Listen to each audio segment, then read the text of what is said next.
आज का विषय है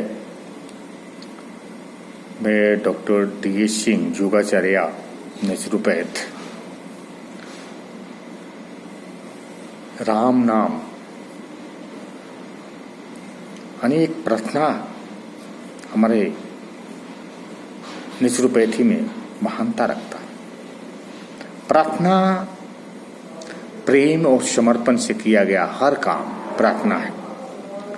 प्रार्थना सिर्फ बोलने या रटने वाली चीज नहीं है, हमारे अंदर की सच्चाई, भावना और समर्पण का जरिया है।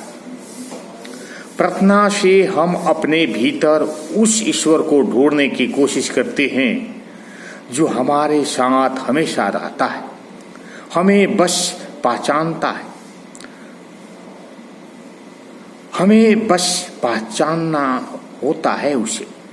प्रार्थना से हमारे भीतर आभार, शक्ति, उदारता और सच्चा सुख पैदा होता है। ईश्वर भगवान तक पहुंचने का सबसे सीधा असरदार रास्ता यही है, लेकिन ऐसा तभी है जब हमारा इरादा खुद को पूरी तरह बदलकर ईश्वरीय बनाना होता है। प्रार्थना के कई रूप हैं, आरती, भजन, स्तुति, कीर्तन, जाप आदि। लेकिन सिर्फ यही विधियां नहीं है। जब हम किसी को प्यार से देखें, करुणा से पेश आए और दोस्ताना व्यवहार करें, तो वह भी एक तरह की प्रार्थना है।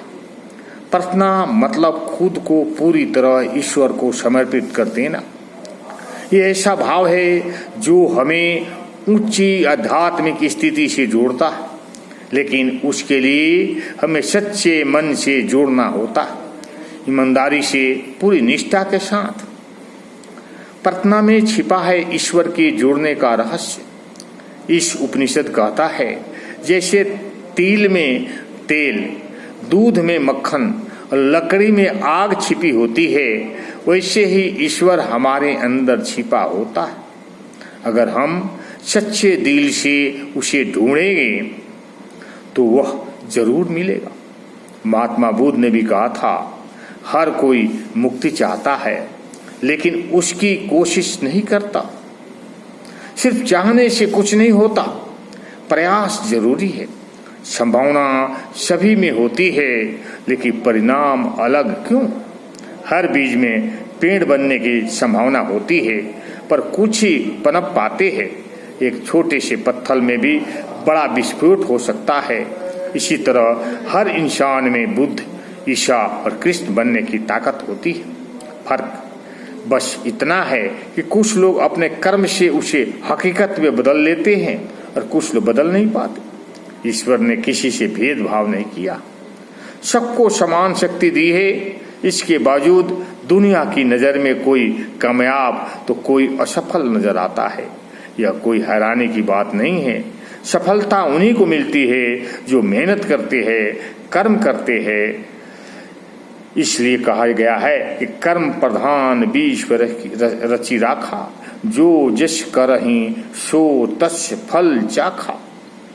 प्रार्थना भी एक तरह का कर्म है। यह हमें निखारती है। जैसे मूर्तिकार पत्थर को तराश कर उसमें से एक सुंदर मूर्ति बनाता है, वो फालतू भाग को हटाता है और जरूरी को बचाता है। यही काम प्रार्थना करती है। प्रार्थना कोई खास समय का काम नहीं है। अगर हम हर पल में, हर काम में ईश्वर को याद रखें, तो वही सच्ची प्रार्थना है। जब हम प्रेम से, करुणा से सजग होकर कोई भी काम करते हैं, चाहे वो किसी का जूठा बर्तन उठाना हो, पत्थर को छूना हो या घर में प्रवेश करना हो, वो ईश्वर से जुड़ने का जरिया बन जाता है। ओम शांति, ओम शांति।